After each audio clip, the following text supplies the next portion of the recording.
We've got a really strong downtown and a vibrant city, and we're trying to leverage our strengths to provide new housing opportunities at all income levels, whether it's market rate housing, workforce, affordable housing, and so on. And so we've had success over the years in pairing together all the different financing strategies and permitting strategies we need. A few new great developments in the downtown, and then some opportunities to take that further north as well. You've got great development assets. So you've got, strong city-owned, fully occupied building, great potential residential development asset, and then cutting-edge research and robotics. And that's just the introduction, the start to this sort of new transit-oriented development area.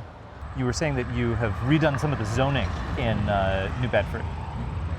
Yeah. And this building is kind of a good example of that. Yeah, so with a lot of credit due to our planning team, the mayor's office, support of the city council, and so on. We've embraced a transit-oriented zoning concept here.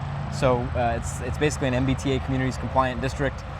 Even though our actual MBTA district is north at the other rail station, we embrace the same principles here.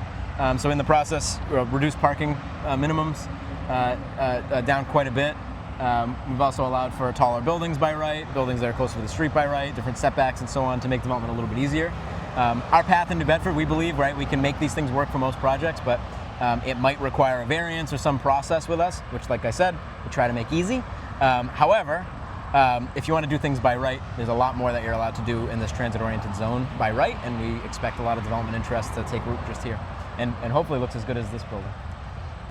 The rail stop makes it a really compelling sort of momentum in the area, but we believe in the fundamentals of this neighborhood anyway, and there's a lot of great small businesses taking root here in recent years. Now this is Purchase Street, right? So historically, this was like the shopping mall of downtown, right? Prior to sort of highways going through and weird intersections getting in the way.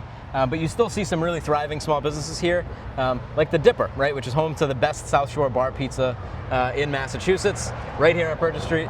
So you have to stop by on the way back. But we believe is also emblematic of a lot of the success that we can have going down the stretch. So there's still some underutilized storefronts and businesses that we'd like to see revived, and so we've started some programs to that effect to take advantage of the transit opportunities, the proximity to the downtown, the beautiful park that anchors the neighborhood, and all the residents here that are eager for positive transformation.